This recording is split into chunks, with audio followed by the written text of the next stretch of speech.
So, Jaime, Yes. how are you? Yeah, good, thanks. Good, thanks. We're sitting today with Jaime Lemmer, who is the general manager of Ruwayyah Stables in Dubai. Yeah. And Ruwayyah has had a Paddock Paradise track livery for how long? 10 years. 10 years. Yeah. Can you tell us a little bit So we about that little journey? opened a stable and a riding school in 2011, and it was just a riding school and one arena, and a bunch of stables, and then we had a 500-meter racing track. How many horses did you have there here at the time? 5. 5. Yeah. That's when so this was when it started. Yes. Yeah. All right. 5 horses, 5 grooms, myself. 5 horses, 5 grooms. Yeah. Perfect. And a wonderful owner who just wants to know that bills are paid and horses are healthy and owners are happy. And that progressed into a riding school, and we filled up then with liveries as well. So we had 20 at one point, to now where we are today, only liveries, no more riding school, the Dubai version of a track system. And so what you're saying is basic. So what the track system has been here 10 years. It's 2024. So the first 3 years you didn't have a track system. No track system. So then you would just. So what was the maximum amount of horses you had in that period of time? So we're at the maximum now. We're at 37 horses now. 37. And we have been at 40, but 37 is our comfortable number. Mm-hmm. And before the track system, we had 20. 20. But that were all on the traditional rotational system of a few horses out at a time. Right. Individual paddocks. And how was that? Because did you know about Paddock Paradise track systems at the time? Did you know anything about it? Or? So I didn't know, but this is me coming from Zimbabwe, where horses by default are put out together as a big herd. 30 horses in a huge paddock with very varied kind of brush and scrubs and no big, thick green grass pastures. So how is it, just sidetracking, how is it for the horses there? Are they healthy? Are they? Yeah. But through no management as such, so just by being left alone. Cheap. Yeah, it's just cheap to leave them out, and in a big herd, it's cheaper. Okay. So when we came here, and you see Dubai, and everyone says, "Oh, it's so hot in summer," and the horses when they go out together, they always fight. So you got to keep them separate, because vets are so expensive. So you don't want your horse being kicked by another horse or bitten, and people are afraid of the horse getting. Yeah. So when I first started here, I kind of followed the rule of law was, these horses are special endurance horses, so they must be locked away separately, and this is the best riding school horse, so that mustn't go out with all of the others in case it gets kicked or bitten, and this one needs shoes on because it does endurance. So when we first started, it was I just kind of fitted in with how everything else ran in Dubai. Mm-hmm. And then I had a new livery join us, Jan Brooksbank, who's Desert Hoof. Yeah. And we've had her on the podcast, by the way, and she's a trimmer at Gasworth. Yes, yeah. In the UK. So Jan was originally here while she was at another livery centre, and then she moved here and explained to me about how a track system works and the benefits of having horses together, and then I was desperate for an instructor to help teaching with, because the riding school became popular, and Jan said, all right, that's fine, I'll teach on the condition that the horses I teach don't have shoes and they don't have bits. Oh, that's a good way to wrestle yourself in. I'm so desperate for this instructor, but okay, let's take the shoes off those 3 horses and take the bits off those 3, and Jan can teach with those 3. And it kind of just... So you pulled the shoes and she started trimming those? Or? Yes, yeah. So I had the yard on half. Some had shoes and some had no shoes. Some had bits, some had no bits. And then by this stage, we started talking more seriously about using the track as a Paddock Paradise kind of turnout system, instead of an endurance training track. Mm-hmm. We had a bit of arguments with the boss about that, and he wasn't too happy, but kind of went along with it. And the condition was as long as we didn't make too much alteration to the track. Yeah, so basically what you've done is you've kept the racetrack, as they call it, Yeah, and all the fences just stayed in place. You just open it up for the Yeah. horse. yeah. We didn't get any footage of this. I wanted to film this morning, but we're going into summer here in Dubai, 48 and degrees. the horses is getting really hot, so they bring the horses in during the day. And I dragged myself out of bed this morning to be here on time, but the grooms, they beat me to it. So they brought all the horses in like way before 6, and they were shoveling poo, so I went on my way. So So it's really quiet out there right now. The horses are all inside, and they're coming back out tonight around 6, yeah, right? yeah. Okay. So that's how we work during the summer. Is they come in during the day, during the heat of the day, because it's insane. It's 48, 49 degrees, and that's minus the humidity. Come August, we get 80, 90% humidity. It's crazy. So they're in during the day, and then they go out 6 p.m. until approximately 5 or 6 a.m. Now, you don't have any AC barns here, do you? So we have one small 4-stabled AC barn, which is full AC. Right. And then you have the big barn is just fans. Yes, just AC fans. So they're outdoor AC fans. And then we've got the helicopter barn, which is a giant version of those outdoor AC fans, basically. So, to me, when I'm trimming horses here, because now it's getting too hot outside, so Yeah. then you're kind of forced indoors, which I hate because I like to be outside where I have the daylight coming Yeah. at the hoof. But so I click my heels and I go inside. But it's very weird because yesterday I was in Abu Dhabi and I was in a stable where they had these lights on the ceiling and the fans going around, and the fans would like flicker in front of the light, Yeah. and I would just get dizzy after 5 minutes. And it's that cold. Now I'm going in and out. The horses are in there, but I don't really like being in the AC. So, what is it like for the horses to be in the ACs all the time? I can't imagine it being healthy.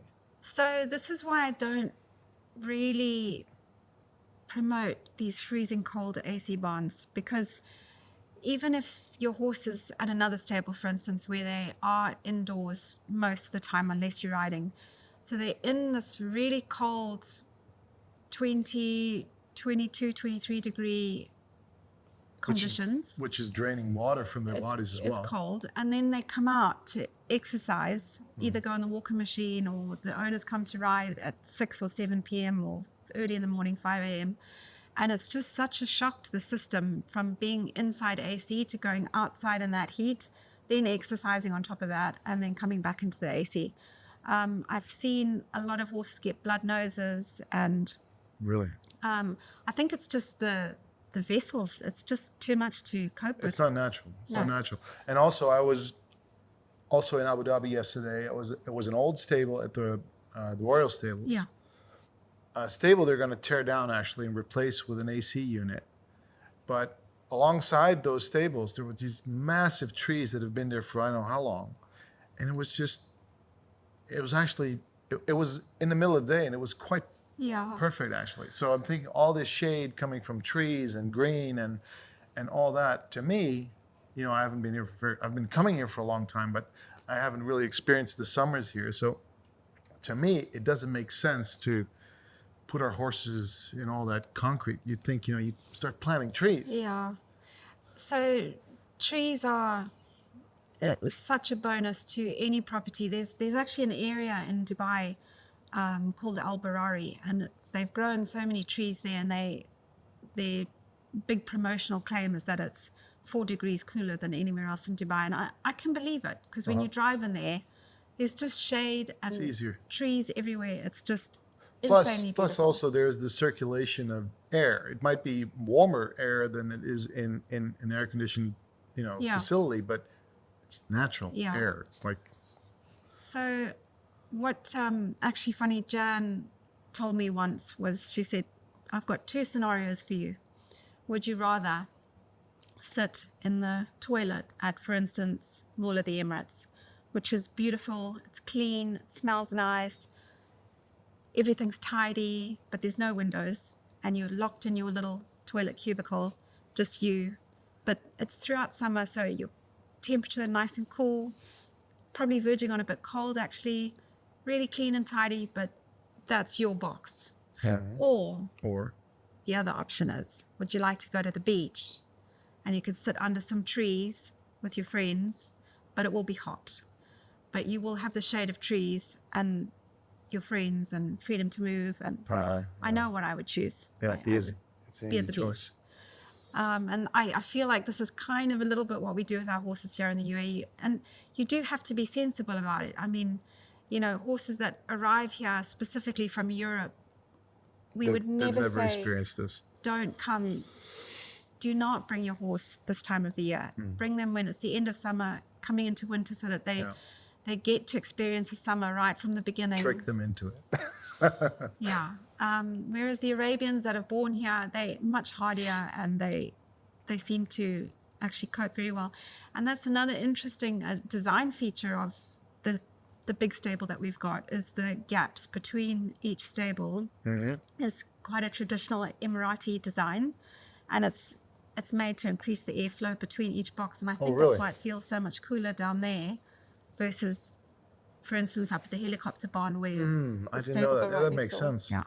That makes sense. So when you see these older stables, they've often got a big gap between each stable, which is left open for wind flow.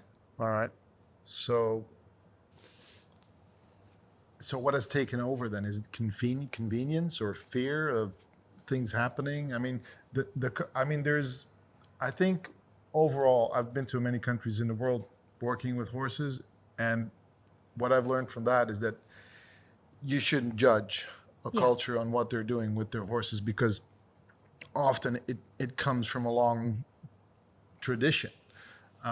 But here in Dubai, we've got like 70 or 80 different nationalities. Yeah. I mean, the place is run by expats, really. Yes. And they come from all over, Europe, America, Africa, wherever.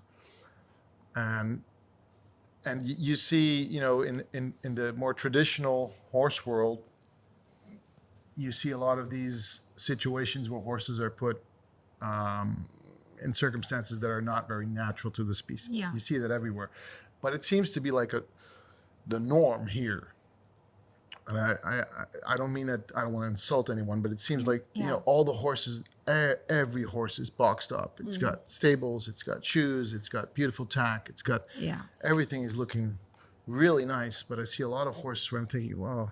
It's very, very Dubai culture, what you're talking about, in that I think, well, it's largely come from a lot of expats being here, and they spend a lot of money to import horses here.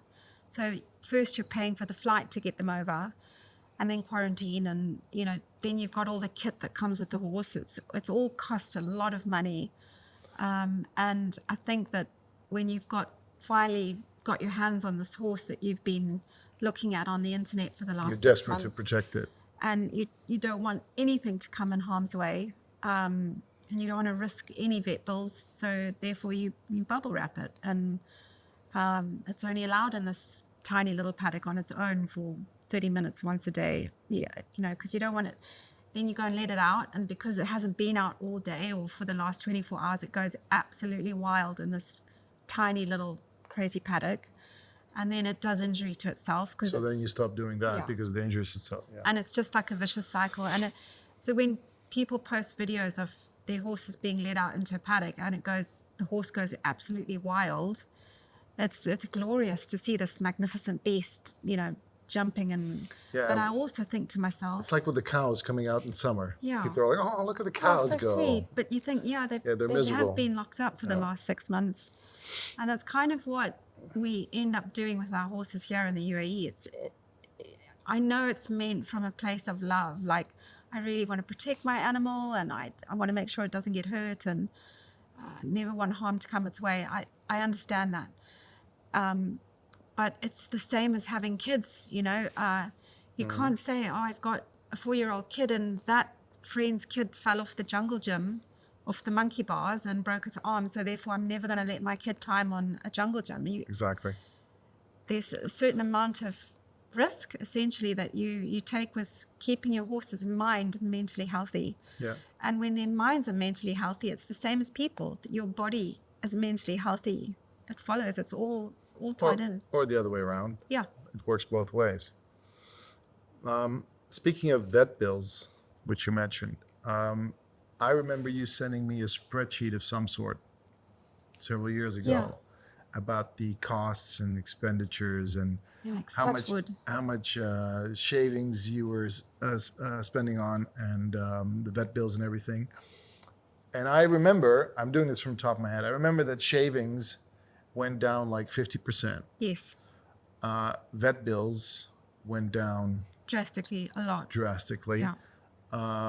There was a lot of people getting thrown off their horse Yeah. when they went to the desert. Yeah. That kind of stopped. Yeah. And what else was there? Oh, the hay. This was interesting. I remember the hay, the expenditure on hay was the same as it was on the track system as in the stable. Yes. Is that still the case? Or Yeah. It kind of levels off. So what I find, just for people that are doing this for the first time, when you say to somebody, your horse needs hay 24/7, there's no question. On the trailer, on the lorry, when it's in the paddock, when it's in the stable, literally the only time is when a vet is there, or maybe if your farrier is there, or if you're riding, those are the only times that there's no hay available. What's interesting about it is when you first when you get a horse that hasn't had ad lib hay, they tend to really tuck in and they eat so much, maybe just off the top of my head, 20 kgs worth of hay in a day. because It's insane. It's crazy. they're used to running out Yeah. of it. Hay. But once you've stuck with it and you keep feeding it that 20 kgs every day, after 2 weeks or 3 weeks, it starts coming back Slow down. to nearly half, 10, 15 kgs at the most, usually around there. They suddenly realize, okay, the hay is going to be there all the time. I don't need to go wild with it.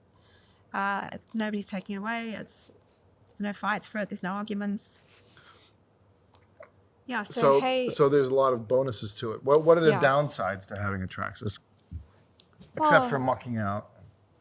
Definitely the occasional scrape and bite and kick. I mean, it does happen. For sure, But is that a downside for you, for the owner, It's for for- the horse? It's not for me at all, and for me as an owner as well. It is what it is. You know, horse get kicked or bitten. It's okay. It's just a couple of days off a week. It's nothing major. There is obviously. But do you have like a lot of lameness issues because of it, or? Not often, no. Not because of other horses fighting other horses on the track. It's not often. I would say that it's difficult for me to gauge against horses that are stabled all the time because I don't have horses that are stabled all the time. But I imagine that at yards where horses are stabled all the time, that they have a lot more lameness issues than we have, just because the sole reason that our horses are moving double as much as their horses are. Yeah. Which I know from a human perspective and from equine biomechanics, movement is the winner. It's the key. Yeah. Being stood stagnant is good for nobody. So basically, it's harder on the owners than it is on the horse. Yeah, for sure. Wow. Especially when it's competition season and you've got an event next weekend. Well, And it'll look nice. yeah. Yeah. Or you don't I remember Jamie Jackson saying they should give points for scars. Yeah, I wish they would.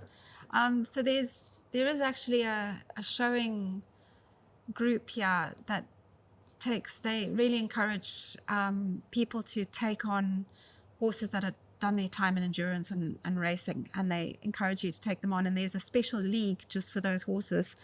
And they say specifically at the beginning of the season, with our showing competitions, if your horse comes with scars and scratches, we will ignore those. They don't count towards points of who wins the event, which is really encouraging. Okay. But that's all the time or just at the beginning of the season? No, all the time. It's all the time. Yeah. All right. So you made a transition at some point. Started with 5 horses that build up to, I don't know how many after 3 years, and then you transition to the track system, which is all new, of course. But you're also transitioning horses from shod to going barefoot. I imagine you've been through some transitions here. Yeah. What's that like? Because I'm noticing it's always emotionally a bit challenging for a lot of Yeah. owners to pull the shoes off of a horse if Yeah. it's something they've never done. Yeah. Here in the UAE, I find that the horse owners find it even more difficult. Yeah. So what is your experience with the average transition? Because is it? I mean, my take on it is you can't really predict it because you can't see what's on the inside, Yeah. and the shoe is capable of hiding a lot of problems. And in general, I see that most horses do just fine. Yeah. What's your experience with that? Yeah, I would say for the most part, most do very well. Firstly, is the owner. If the owner's mentally in the right headspace to do this, because as soon as you've got an owner who's ready to take the shoes off and bear with, should there be any setbacks. If you hit a bump in the road. Yeah, that's fantastic. Just to know that there might be an off period. There might be a time when the horse is a bit footy. It might happen once a month when your trimmer comes and does a trim and your horse is a bit, it's par for course. It happens and it's okay. And the longer that you can stick it out as the better. Yeah. But for the most part, I find, especially if horses have been on a relatively good diet before taking the shoes off, that's usually beneficial as well. But I haven't had many horses be out of action as such for any length of time. So the ones that went out of action, what were the issues there?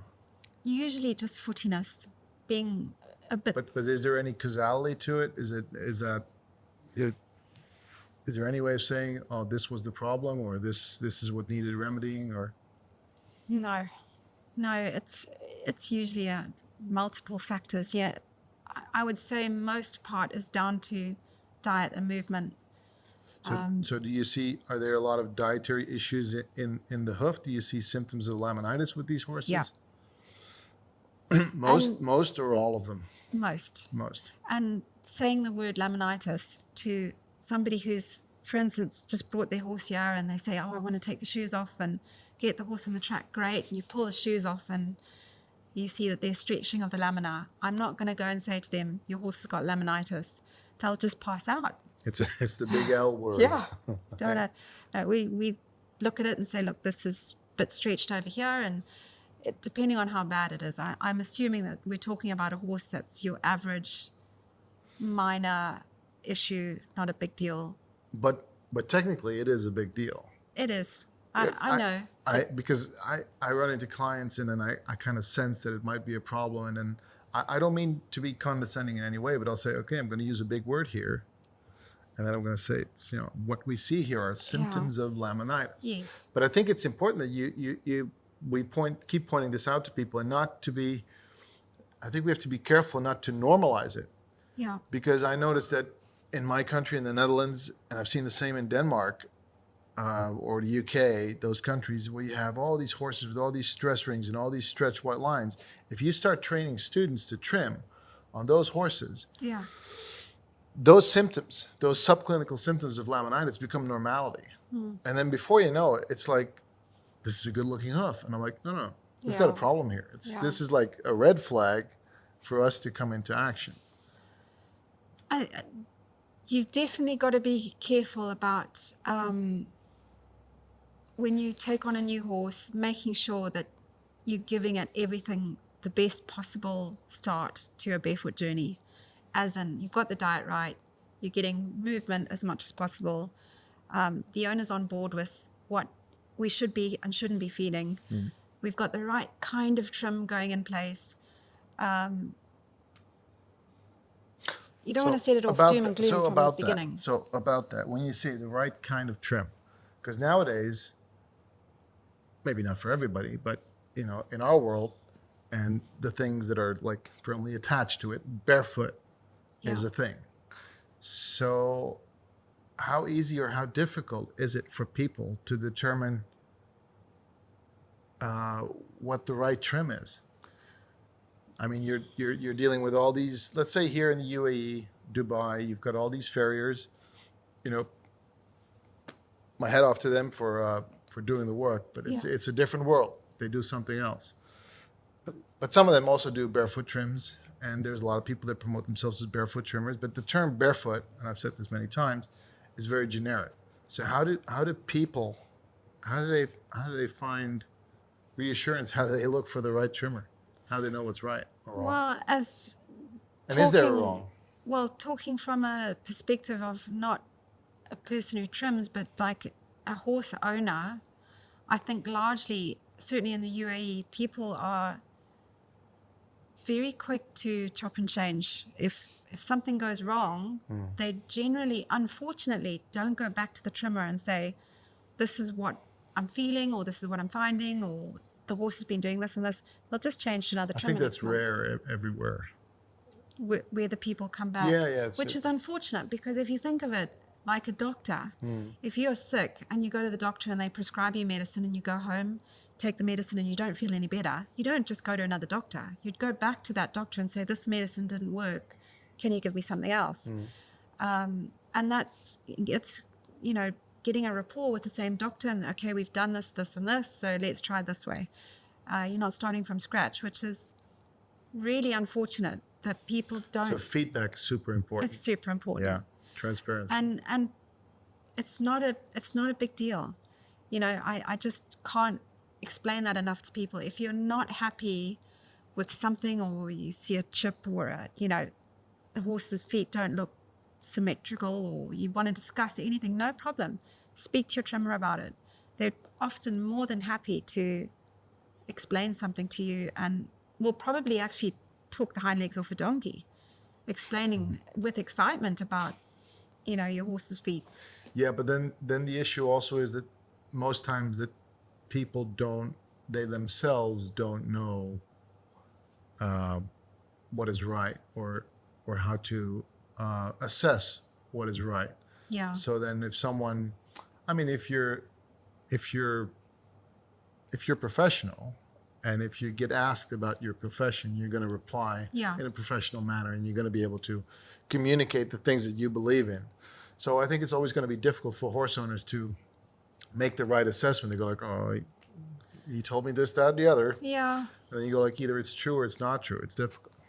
Well, it's the big question, is who do you trust? Because, if you can't trust your farrier, your trimmer, who's the next person you would go to? You would think your vet. And then you would just go on your vet's advice of, use this or this person or that person. Well, what I would appreciate if people would, what rarely or never happens is that, let's say you do a trim, somebody doesn't like it, or a farrier does a trim, is that you have both professionals. That would be awesome. To make the assessment. And then he or she can give you his side, and then the other one can give us his, and then you can make like a correct assessment, and maybe even have a veterinarian as a referee in between. Cool. Yeah. And then you can have a serious dialogue. This rarely, if ever, happens.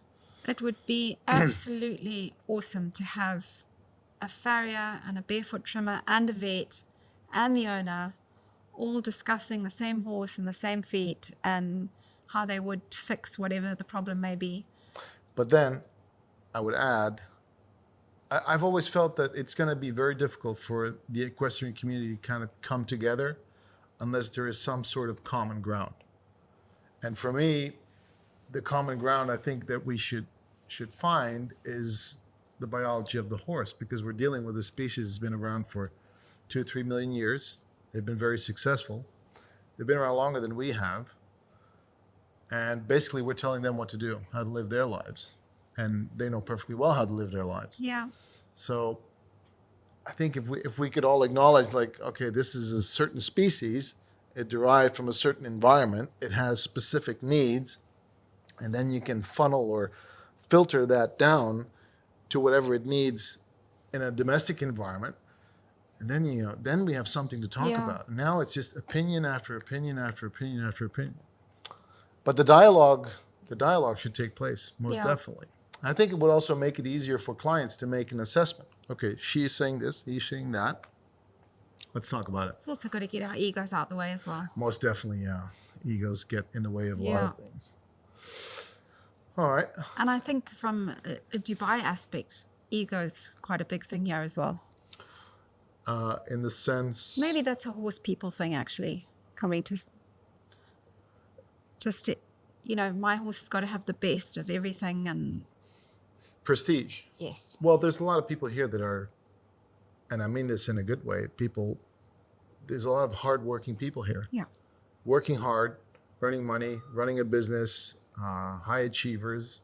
So it's a mentality that you feel everywhere here, which I kind of like because it's a very positive mentality. Yeah. Everybody's good to go. Yeah. Let's go.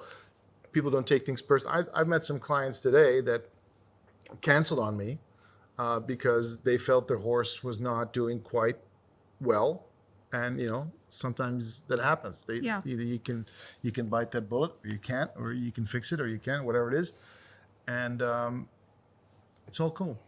yeah, Nothing personal. That's You just, be good about it. Be professional, and maybe we'll meet again in the future. yeah, And that's the mentality you find. There's a lot of positivity. There's a lot of service-oriented people, and they strive for something. And if you strive for something, then maybe you take that with you when you train, handle, or work with your horse, and that maybe I think it does, That could be a problem. Yeah, for sure. yeah. So that's, I think people view a track system or putting horses out together as largely a retirement thing, or for horses that are not used in competition or kind of officially ridden, if you know what I mean. And that's something that I hope to prove wrong. Well, That you're proving it wrong it's here. for everybody. It's all types of horses, all breeds, all types. They can all be barefoot. They can compete. They can do nothing. Yeah, to be clear on that, you have 37 horses here. I believe one is shod. Yes. So that's 36 horses that are shod. And during season, you guys go out for competition, dressage, jumping, Yeah. all that. How's that going? Yeah, it's good. Scoring Well, points? very, very quiet during summer, obviously. But yeah, we've got a good team that's going out there competing. I'm very proud of them. But how are they doing? I'm not one to promote competition over barefoot. It's just, but how are they doing in general? Are they the same level, better, worse? No, I don't know if it's the ability of our riders or we've got fabulous instructors. I don't know. It's a common. I'm just always But so just the proud fact of that them. they're barefoot, you don't see much difference. They're not doing worse or better. They're just amazing. They're amazing. I'm just so proud of them. Really, I am.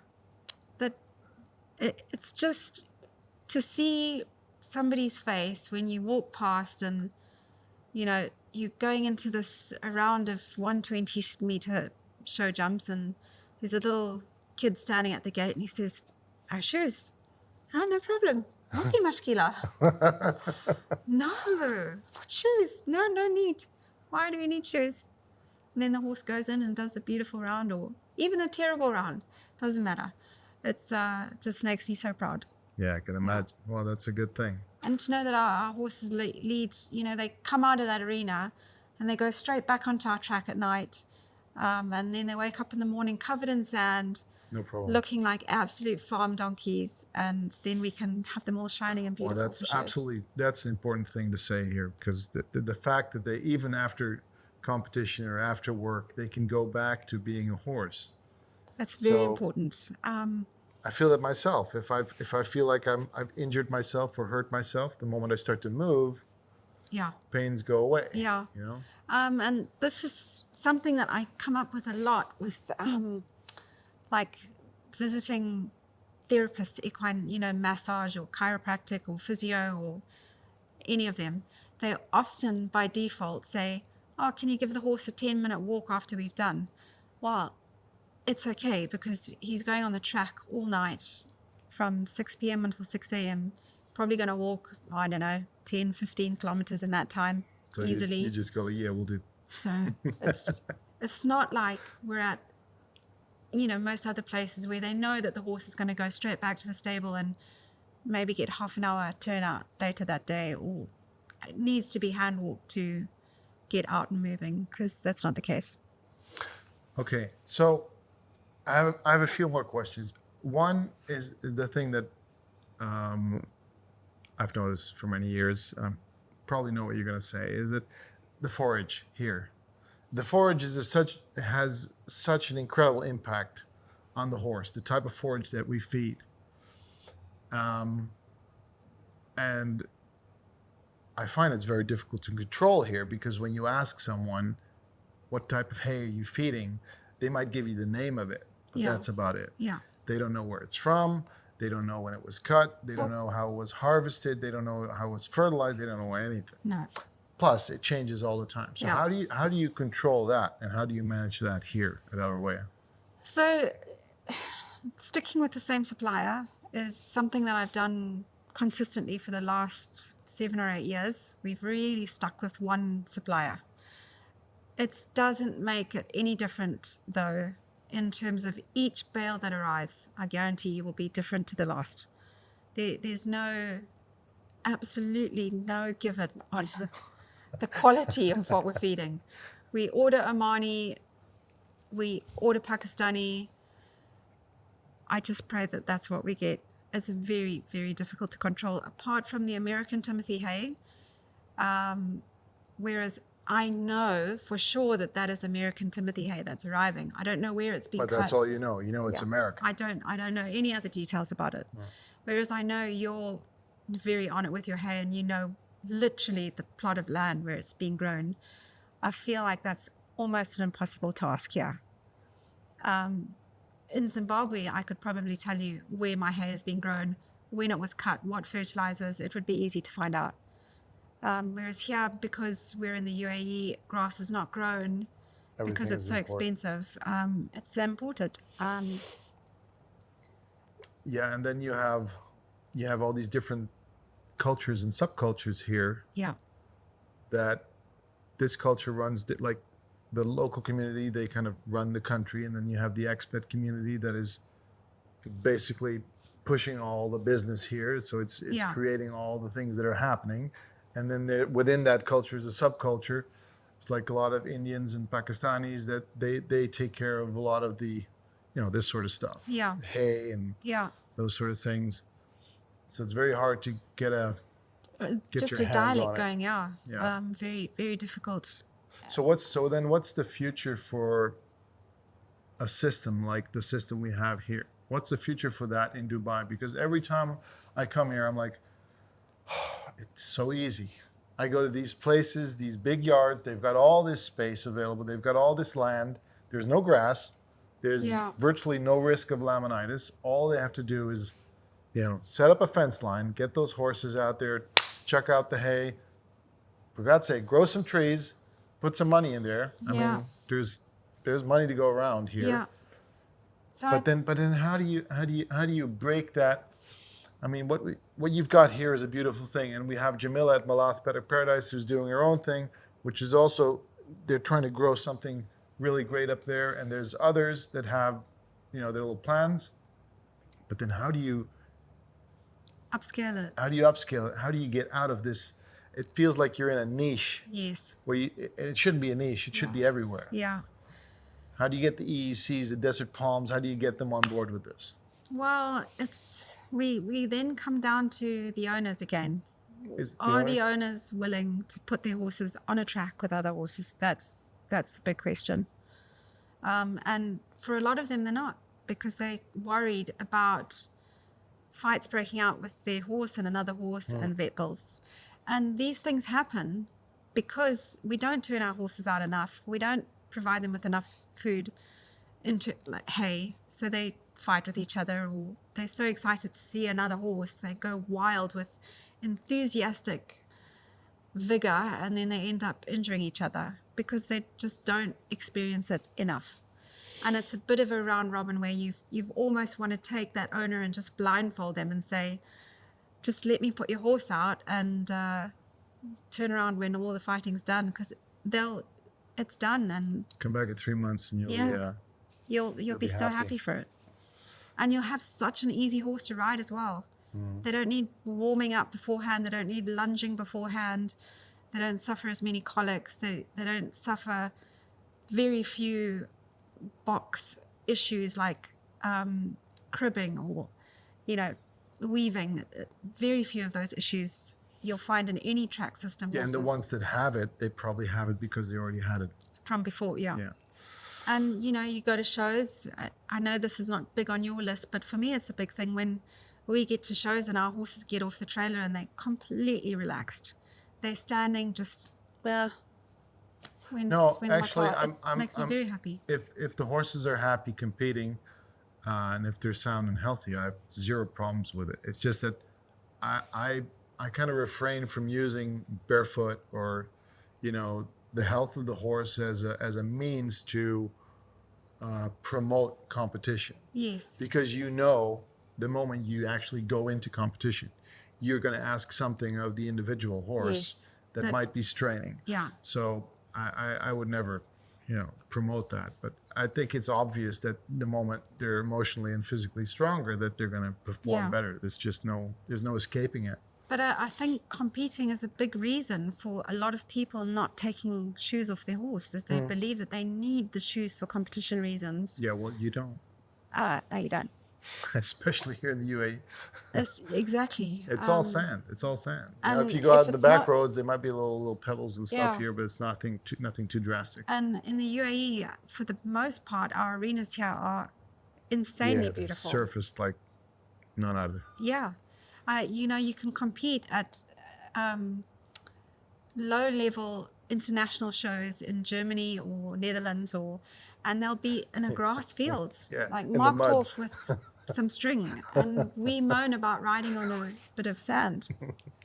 It's Yeah, crazy. that's true. The arenas here are amazing. Yes. Amazing. So generally speaking, you know, the conditions for people to take shoes off are Perfect. perfect, yeah. Yeah, perfect. Yeah. I think the biggest challenge is the forage. Not being able to control that. So if you have a horse that is suffering from either clinical or subclinical symptoms of laminitis, because then you have, what you do when you have a horse that has laminitis, you take everything that goes into the horse, you throw it down that funnel, and then you see out what comes out the bottom. You only let that come out, which you know Yeah. will not harm the horse. So most of the ingredients that we put in that are man-made, you just chuck them out because Yeah. you know they can be disturbing to the digestive system.